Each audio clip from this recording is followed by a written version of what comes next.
Quero cumprimentar todos que estão acompanhando a nossa programação com a paz do Senhor Jesus Cristo e quero dizer que está começando agora mais um programa Escola Bíblica, transmitido aqui pela TV ADNP. Para a abertura desta aula, como sempre fazemos, como de costume, queremos então estar lendo mais uma vez o texto áureo da nossa lição, que diz da seguinte forma: porque para mim o viver é Cristo e o morrer é ganho, registrado na Epístola de Paulo aos Filipenses, capítulo 1 e o versículo de número 21. Então, nesta aula, nós estaremos abordando sobre esperança em meio à adversidade. E na aula passada, nós fizemos até um comentário, uma abordagem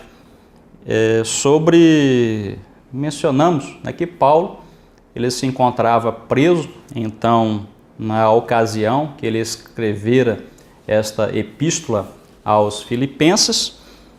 E o que nós encontramos de interessante, que mesmo em cadeias, a paixão de Paulo pelas almas consumia ele de uma forma de que ele não se esmorecia, ele não se deixava se abater, e pelo contrário, ele tirava proveito dessas situações para promover o reino de Deus. Enquanto para outros poderia se abater, para outros poderia se esmorecer, falar assim, eu estou preso. E Paulo não, pelo contrário, ele tinha uma visão totalmente espiritual, uma visão que ele enxergava, podemos dizer, com os olhos do Senhor. Então, para outros era um retrocesso, mas para Paulo, então ele via como uma situação que Deus estava abrindo para a promoção, então, do reino do Senhor. Os objetivos da aula de hoje, nós pegamos da própria lição. A lição ela traça aqui 3 objetivos.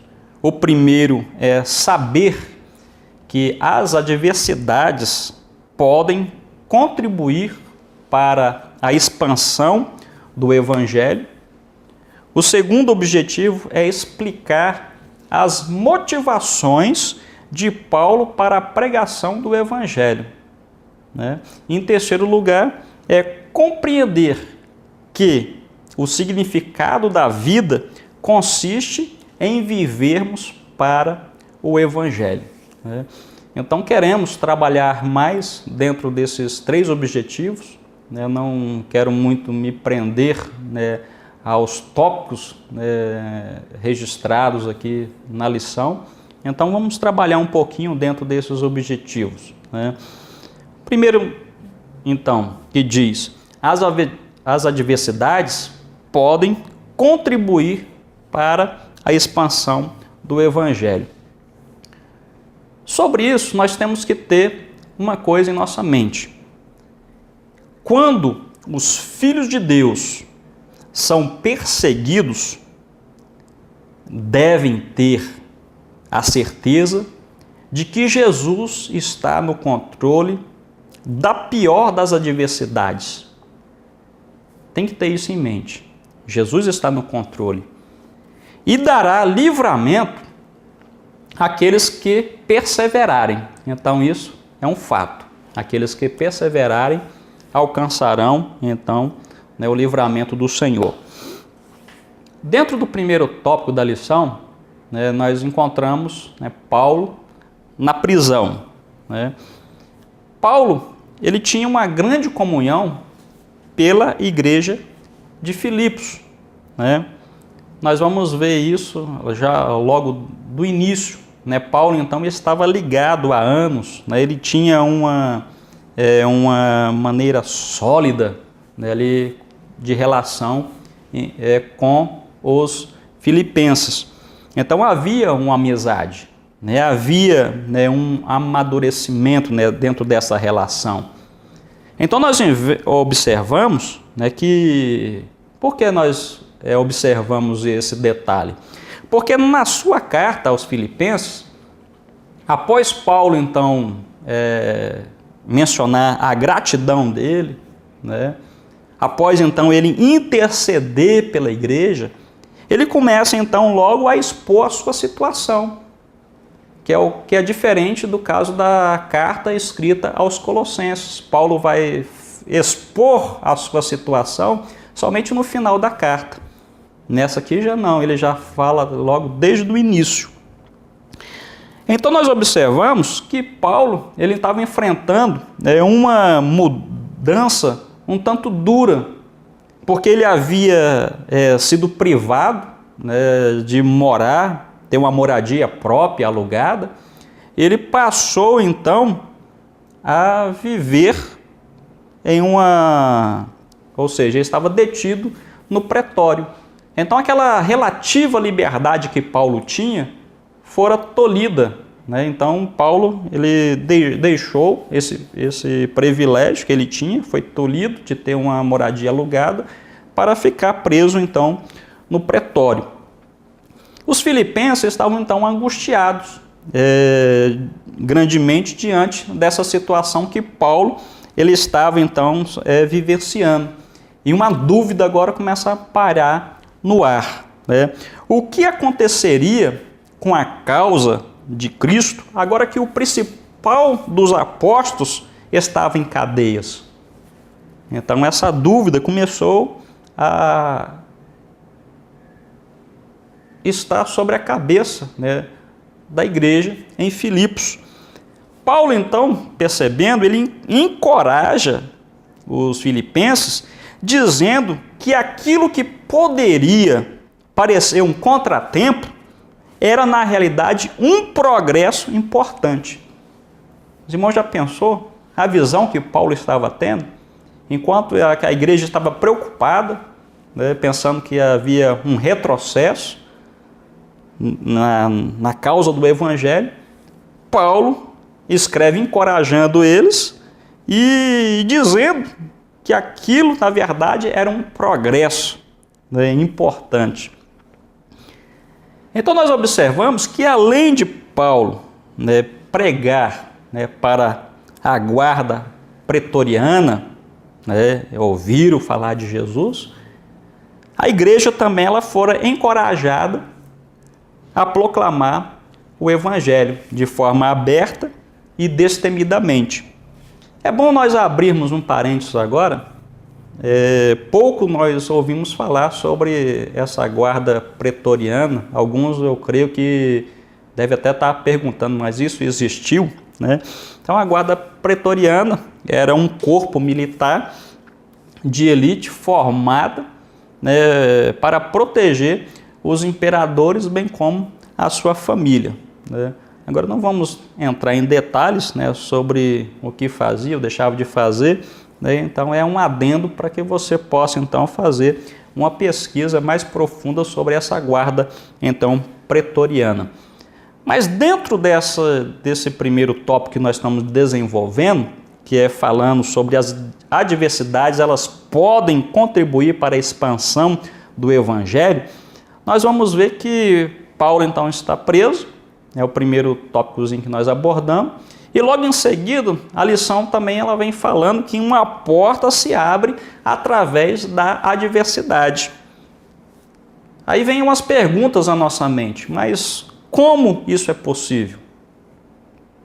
Então por que o Senhor então permite que os seus obreiros, né, que os seus missionários, né, os seus mensageiros, eles passem por adversidade, né? Como então lidamos, né, no íntimo com essas adversidades, né? E o que significa essas adversidades para nós? Então essas perguntas também são perguntas atuais, né? Vamos caminhar um pouquinho. A prisão de Paulo, então, do ponto de vista humano, poderia ter sido um revés. Poderia ter sido um revés para o Evangelho. Entretanto, Paulo ele garante que nada, absolutamente nada, poderia frear a força do Evangelho de Jesus. Então, nenhuma circunstância, seja ela política, nenhuma circunstância, seja ela também material, ou seja ela espiritual, impediria o Evangelho, né? O testemunho do Evangelho. Então, nada limita-se o movimento dinâmico do Evangelho que pode ser disseminado de boca em boca. Então, Paulo estava olhando, né, com a visão de Deus, né? Sobre esse assunto, nós podemos ver que o progresso ele se deu, então, em duas fronteiras, vamos colocar dessa forma. Primeiro, o Evangelho foi anunciado à guarda pretoriana. E, em segundo lugar, os cristãos eles foram despertados para testemunhar mais destemidamente. Isso nós vamos encontrar dentro da nossa lição bíblica em classe, que está registrado no versículo de número 13 e o versículo de número 14. O versículo de número 13 ele diz da seguinte maneira: de maneira que as minhas prisões em Cristo foram manifestas por toda a guarda pretoriana e por todos os demais lugares. Então, é uma fronteira. E a outra, versículo 14: e muitos irmãos no Senhor, tomando ânimo com as minhas prisões, ousaram falar a palavra mais confiadamente, sem temor. A outra fronteira, né? Agora vamos imaginar, as cadeias então deram a Paulo a oportunidade de ter contato com os perdidos, né? Paulo, ele permanecia acorrentado a um soldado romano 24 horas por dia. Agora os irmãos imaginam, né? Paulo acorrentado a um soldado, e sendo que esse soldado, o seu turno de trabalho era de 6 horas. Então Paulo tinha, né, a oportunidade de testemunhar diretamente a pelo menos 4 soldados romanos por dia, né? E agora, sem falar, imaginamos a situação: aqueles soldados presos a um homem que orava continuamente, né? Um homem que falava das coisas espirituais a toda hora, né? E que escrevia constantemente para as igrejas espalhadas por todo o império. Então eles foram bem, podemos falar, instruídos, né? Bem evangelizados, né? As cadeias também permitiram que Paulo tivesse contato com certos grupos, né, de pessoas dentro do império, ou seja, os oficiais do tribunal de César. Eu fico pensando que o apóstolo, então, ele encontrava-se preso em Roma, era um prisioneiro do Estado, né? E o seu caso era um caso também importante. O governo romano ele estava prestes, então, para determinar a situação oficial da seita cristã, até então chamada de seita. Aí também surgia na cabeça daquele povo uma dúvida: era apenas uma seita do judaísmo ou era algo mais perigoso, né, para o império? E agora os irmãos imaginam que deveria, né, então deve ter sido, né, uma satisfação enorme para Paulo saber que os oficiais de César eram obrigados a estudar as doutrinas da fé cristã para chegarem a um veredito, né? Então, para muitos que pensavam que aquelas prisões eram um retrocesso para o Evangelho, na verdade era um avanço, né? Eles foram obrigados a estudar a fé cristã para chegar a um veredito, né? Aquelas pessoas que estavam próximas a Paulo foram evangelizados. E sem falar que as cadeias, então, não apenas o colocaram em contato com os perdidos, mas serviram para encorajar os salvos, como já dissemos. Então, ao verem a fé e a determinação que Paulo tinha, muitos cristãos em Roma tiveram então a sua coragem então renovada, ou seja, avivada, né? Bom, o segundo objetivo da lição é explicar as motivações de Paulo para a pregação do Evangelho, né? Então, vamos primeiramente dar, em rápidas palavras, falar que o que movia Paulo, né, as convicções de Paulo, então, não eram arroubos de piedade. Então, o que movia Paulo não era um espírito proselitista. O que movia Paulo não era amor ao lucro. O que movia Paulo não era a popularidade. E também não era qualquer outra motivação similar. Por quê? Essas motivações não teriam suportado as angústias de um campo missionário por muito tempo. É por isso que muitos vão e retornam. Saem de cabeça erguida e voltam cabisbaixo, né? Porque os seus motivos, a sua motivação está errada. Mas quando olhamos, né, para a vida do apóstolo Paulo, nós podemos ver que as motivações de Paulo eram, primeiro, amor a Cristo, né? Amor a Cristo. Então era um sentimento levado a um alto grau de intensidade, de um amor ardente, né, pelo Senhor, né? Então essa era a motivação maior do apóstolo Paulo. A segunda motivação de Paulo é amor pela igreja do Senhor, uma paixão pela igreja de Cristo, né? Então Paulo mostra e deixa bem claro que ele estava disposto, né, a gastar-se totalmente para o bem da igreja. Ou seja, esta paixão que Paulo tinha o levava a não a pensar em si mesmo, né, mas demonstrava uma genuína solicitude sobre aqueles que ele cuidava. Olha só os objetivos de Paulo, as motivações de Paulo em relação à pregação do Evangelho do Senhor. Em terceiro lugar, estava então a convicção do seu chamado, né? Então Paulo ele tinha uma profunda convicção de que fora chamado para ser apóstolo de Jesus Cristo, né? E esse chamado, né, foi pela vontade de Deus, né? Então ele tinha convicção disso. Em quarto lugar, nós podemos ver que a convicção de Paulo, ele estava focado também na necessidade das pessoas. Ou seja, Paulo então era constrangido pela visão de que o mundo necessitava das boas novas do Evangelho de salvação.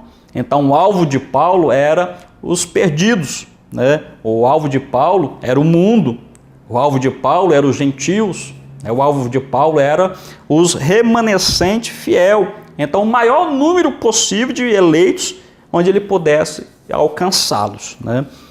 Como está na lição, nós podemos ver que na época de Paulo, uns pregavam então por inveja, né? Outros pregavam por contenda, né? Então tinha vários, né, motivos que levavam muitas pessoas a pregarem o Evangelho. Então não temos dúvida, né, de que isso se repete em nossos dias. Além desses expostos, né, dentro da carta aos Filipenses, tem muitos que estão motivados por altos salários, né? Estão pregando o Evangelho do Senhor só por causa do dinheiro, né? Porém, graças a Deus, né, que há muitos que pregam, né, o Evangelho por amor a Deus, né? E eu pergunto para você que nos assiste nesta hora, qual a sua motivação? Estás fazendo, né, a obra do Senhor motivado em quê? Né? Reflita, não responda para mim, responda para você mesmo, pois Deus que sonda o teu coração, Ele sabe qual é a tua motivação. Em último lugar, o último objetivo desta aula, ele trata sobre o significado da vida, consiste em vivermos para o Evangelho. Para Paulo, viver significava desenvolver valores eternos e falar aos outros a respeito de Cristo, pois somente o Senhor, somente Jesus, poderá fazer com que entendamos a vida sob a perspectiva da eternidade. Então, todo o propósito de Paulo nesta vida era falar corajosamente a respeito de Cristo e se tornar semelhante a Cristo como resultado total de sua experiência, né? Então, sobre isso nós encontramos e vemos que Paulo escreveu, né, dentro desse primeiro capítulo, versículo 24, versículo 23 e 24, que ele diz: sinto-me conclamado pelos dois lados, desejo de partir e estar com Cristo, que é infinitamente ou incomparavelmente melhor, mas entendo que, por esta causa, é mais necessário que eu permaneça no corpo. Então, para mim, o viver é Cristo e o morrer é lucro. Mas por quê? Porque no momento da morte, os crentes serão aperfeiçoados, ou seja, não haverá mais pecado em nós. Mas por que o morrer então é lucro? Porque no momento da morte seremos libertos do sofrimento deste mundo. Mas por que morrer então é lucro? Porque no momento da morte ganharemos profundo descanso na nossa alma. Mas por que então que o morrer é lucro? Porque no momento da morte experimentaremos um profundo senso de estarmos em casa. Olha que bacana, né? Graças a Deus. Em último lugar, o morrer é lucro porque no momento da morte estaremos com Cristo para todo sempre, né? Então Paulo, né, foi um exemplo, ele deixa-nos um exemplo e estaremos, né, em todo esse trimestre falando um pouco, né, das suas experiências vivenciadas ali na igreja de Filipos, né? Então eu concluo aqui esta aula dizendo a todos que estão nos acompanhando nosso programa, que continue então acompanhando a nossa programação da TV ADNP. Tem muitos programas legais que estão vindo por aí, que com certeza Deus irá edificar a tua vida, né? Continue acompanhando então a nossa programação. Um grande abraço e até o próximo programa Escola Bíblica, transmitido aqui pela TV ADNP. Que Deus em Cristo vos abençoe.